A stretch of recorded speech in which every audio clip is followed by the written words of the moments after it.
Assalamualaikum warahmatullahi wabarakatuh. Selamat siang anak-anakku yang harus belajar di rumah. Hari ini Ibu mau melanjutkan pembelajaran yang kemarin tentang instrumen, yaitu spektrofotometer. Nah, anak-anakku tetap semangat karena pembelajaran ini juga harus dituntaskan sampai di semester akhir ini. Spektrofotometri. Coba anak dilihat, apa itu spektrofotometri? Spektrofotometri itu ada istilahnya namanya spektroskopi, kemudian spektrofotometri, kemudian spektrofotometer. Di sini spektroskopi itu adalah ilmu, spektrofotometri itu adalah metodenya, dan spektrofotometer itu adalah alat yang dipakai. Adapun artinya di situ, spektroskopi adalah ilmu yang mempelajari tentang pencahayaan atau spektrum. Kemudian spektrofotometri itu adalah metode yang dipakai untuk mengukur pencahayaan, artinya nanti cahaya yang akan diserap oleh suatu sampel. Kemudian spektrofotometer itu adalah alat yang digunakan untuk mengukur atau menganalisis, mengukur konsentrasi sampel yang belum diketahui berapa konsentrasinya. Di sini dasarnya spektroskopi atau ilmu spektrofotometer itu, di sini dasarnya adalah absorbansi, di mana absorbansi itu merupakan hasil dari interaksi sinar dengan molekul yang berupa penyerapan sinar, dengan kata lain absorpsi. Absorpsi itu adalah sinar, di mana di sini sinar ini berhubungan atau linear dengan konsentrasi dan wadahnya atau kuvetnya.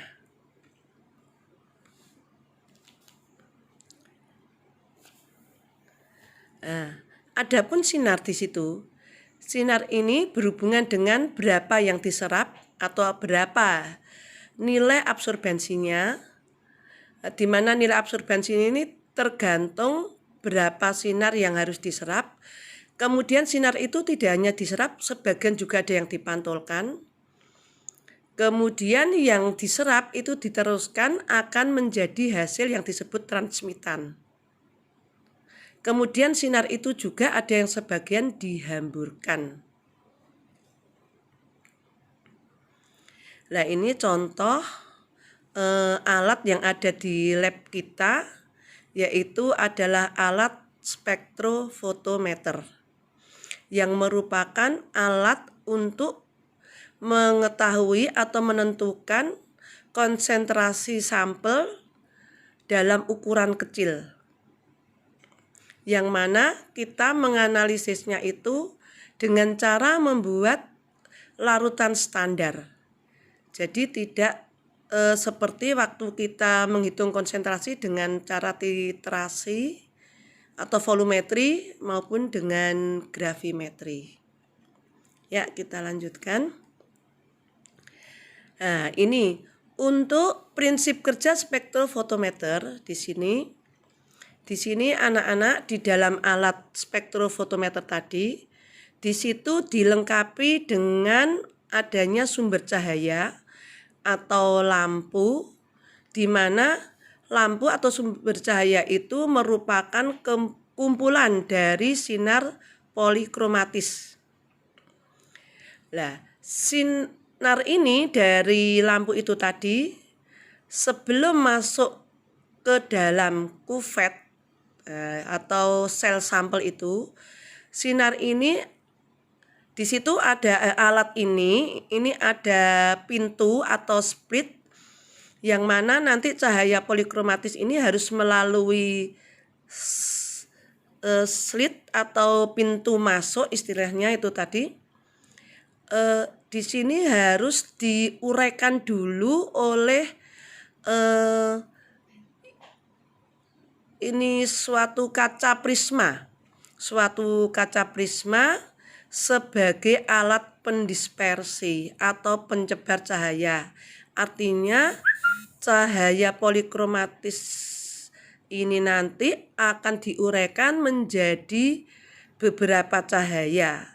Jadi waktu kita SMP itu di fisika itu ada ya hico mejiku hibiu apu itu. Jadi sinar-sinar itu. Kemudian sinar yang sudah terbentuk hico mejiku hibiu apu tadi oleh pintu keluar atau slit keluar itu nanti cahaya-cahaya itu ada yang diteruskan melalui pintu, ada yang mengenai dinding kemudian dipantulkan kembali, atau ada yang sinar itu langsung dihamburkan. Nah, bagi sinar atau cahaya yang masuk ke pintu keluar, ini nanti oleh sampel yang ada di sel sampel itu akan diserap. Nah, setelah diserap, ini nanti cahaya itu secara otomatis akan diubah menjadi sinyal-sinyal listrik yang bisa ditangkap oleh alat yang namanya detektor. Kemudian oleh alat detektor inilah nanti kemudian disampaikan ke alat yang untuk read out. Sinyal-sinyal yang dalam bentuk listrik tadi sudah dalam bentuk angka absorbansi. Itu nanti anak-anak akan lebih jelas kalau sudah praktek. Itu nanti akan tahu di situ ada layar yang langsung muncul setelah kita klik atau kita tekan menu itu nanti setelah sampelnya masuk ke kuvet dan alat dalam keadaan nyala, maka akan diketahui angka konsentrasi dan absorbansinya. Nah, di sini anak-anak bahwa untuk cahaya yang masuk atau yang masuk ke sampel ini ya, itu kita kasih dengan lambang I0. I0 artinya intensitas awal sebelum diserap ke sampel. Nah, setelah itu, setelah ada yang sudah diserap oleh sampel, maka cahaya yang masuk ke detektor ini, yang diteruskan ke detektor ini, itu diberi lambang dengan IT atau intensitas yang sudah diserap. IT ini. Di situ bahwa I0 dan IT itu nanti perhitungannya itu memakai hukum Lambert-Beer. Untuk syarat-syarat hukum Lambert-Beer di sini persyaratannya harus ada sinar monokromator. Jadi yang sinar polikromator tadi diubah jadi monokromator. Kemudian di situ harus diketahui panjang gelombang dari sampel yang akan diukur. Jadi akan diketahui absorbansinya. Nah, di situ untuk persyaratan panjang gelombang itu adalah panjang gelombang maksimumnya.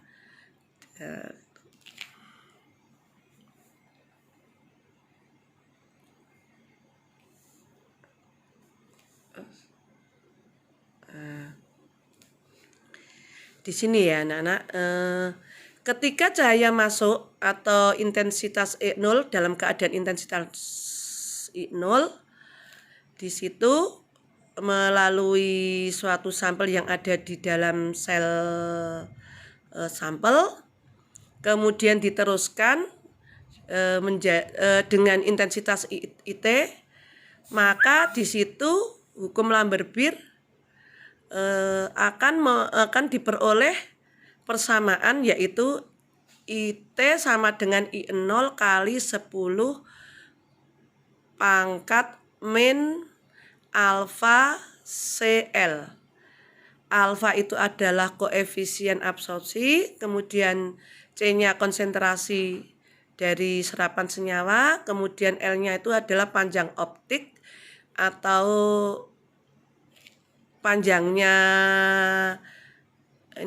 panjangnya tabung kuvet itu. Kalau kuvetnya itu dalam bentuk tabung, ya berarti di situ diameternya. Tapi kalau kuvetnya dalam bentuk balok, ya berarti panjang sisinya. Ya, di situ. Perlu diketahui bahwa di sini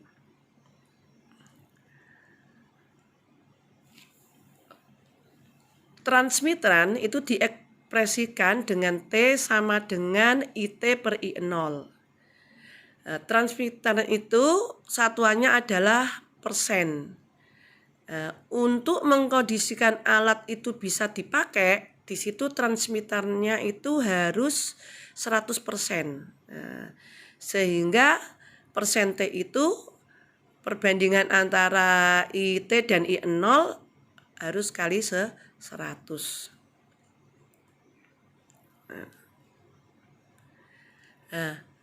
Dari persamaan yang sudah dijelaskan tadi di situ, maka IT per I0 itu sama dengan T, atau persen T itu adalah IT per I0 kali 100.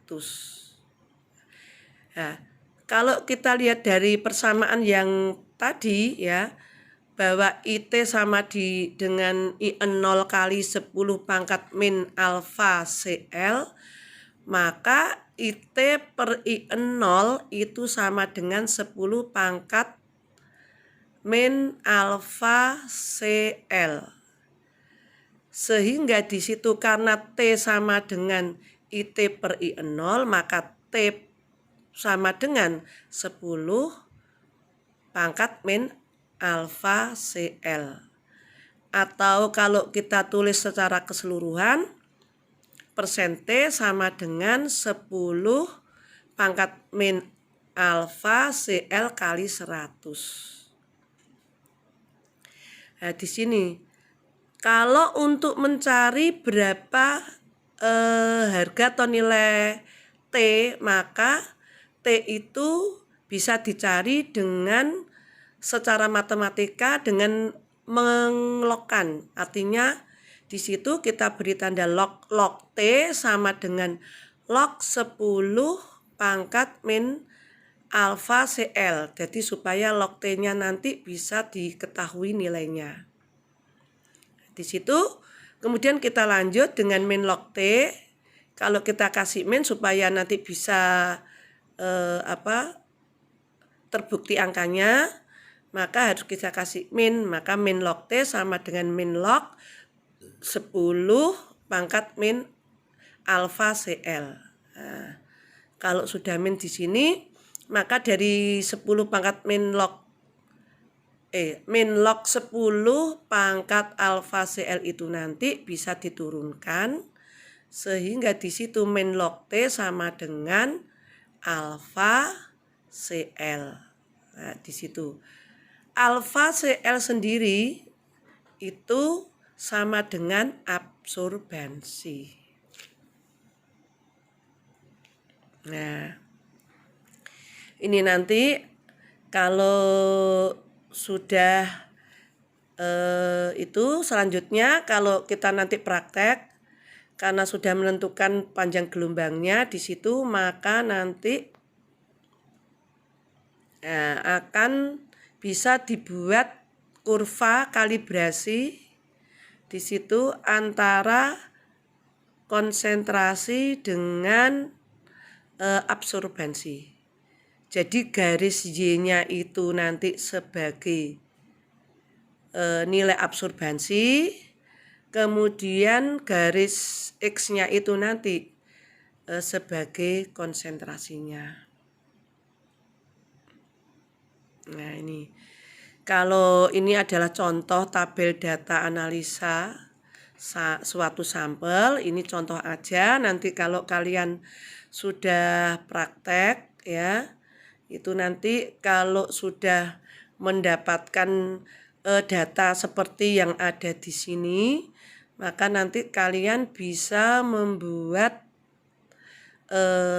tadi kurva kalibrasi, di mana di sini tabel data ini bisa dilengkapi dengan cara di situ harus kita bikin larutan blanko yang mana konsentrasinya itu harus 0, memang harus 0 karena di situ tidak ada sampelnya, dan absorbansinya blanko itu otomatis 0. Dari blanko ini nanti selanjutnya kita mengukur absorbansi dari larutan standar.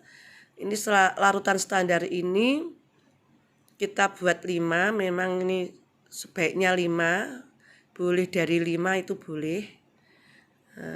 Di sini larutan standar itu kita beri nama 1, 2, 3, 4, 5 yang sudah diketahui konsentrasinya. Jadi nanti dengan pakai alat spektro ini kita mengetahui absorbansinya. Nah, kemudian kita ukur juga absorbansi dari sampel yang belum diketahui konsentrasinya. Nah, ini seperti tabel berikut ya. Dari tabel ini nanti untuk menentukan berapa konsentrasi sampelnya itu, maka harus dibuat dulu ini, kita buat grafiknya, grafik data analisanya itu lewat Excel ya. Jadi nanti kamu buat ini dari sini nanti itu, kemudian kamu blok, di blok mulai blanko sampai ke larutan standar 5 di blok. Setelah di blok kamu nanti kalian ini nanti buka itu insert, kemudian dipilih cat ya, dipilih cat kemudian diklik, maka akan muncul grafik data analisa seperti ini. Nah, di sini memang sebaiknya itu atau sebagusnya untuk memenuhi hukum Lambert-Beer ya. Ini garisnya itu dari angka 0 itu lurus atau membentuk tangan 45, artinya sudutnya itu 45 itu, sehingga nanti angka R-nya itu bisa sama dengan 1, itu yang sempurna. Tetapi di dalam analisa itu belum tentu bisa sempurna itu. Dengan alasan karena pada saat membuat larutan standarnya itu, kalau bagus membuatnya, itu bisa setelah dibuat Excel itu datanya itu R-nya itu bisa 1. Tetapi di situ kalau tidak bisa 1, tetapi setidaknya itu R-nya itu mendekati 1. Contohnya 0,999 dan 9999 gitu ya. Nah itu. Tapi kalau tidak, ini contohnya aja yang seperti ini ya tidak apa-apa. Ya. Seperti itu nanti dari ini nanti dari grafik ini maka akan diketahui persamaan matematikanya itu seperti itu. Itu di situ contohnya adalah dari grafik ini adalah Y sama dengan 0,0129X min 0,0011 ya. Di situ ini seperti persamaan matematika, itu rumus itu seperti rumus persamaan garis, yaitu Y sama dengan AX plus minus B. Ya, itu. Plus minus itu di situ bisa plus, bisa minus, artinya seperti itu. Jadi nanti tergantung dari datamu. Nah,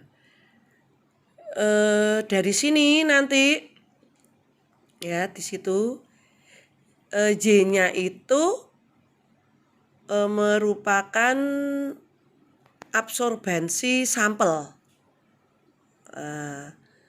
Dan nanti X-nya itu bisa dimasukkan, X-nya yang dicari itu nanti. Dari persamaan ini nanti, karena X-nya sudah ketemu, kalau Y-nya dimasukkan, absorbansi sampelnya itu berapa dari data tadi, ya, maka X-nya ketemu. Kalau X-nya ketemu, nah itulah konsentrasi dari sampel yang dianalisis. Nah, itu anak-anak. Untuk lebih difahami, anak-anak coba belajar. Mungkin lewat video ini bisa diputar bolak-balik ya gitu. Nanti bagi yang tidak paham bisa SMS Bu Puji lewat WA. Nah, ya, nanti keterangan lebih lanjut akan dijawab lewat WA. Nah, semoga pembelajaran kali ini, hari ini bermanfaat untuk kalian. Semoga kalian jadi manusia yang sukses di masa yang akan datang. Saya akhiri dengan wassalamualaikum warahmatullahi wabarakatuh.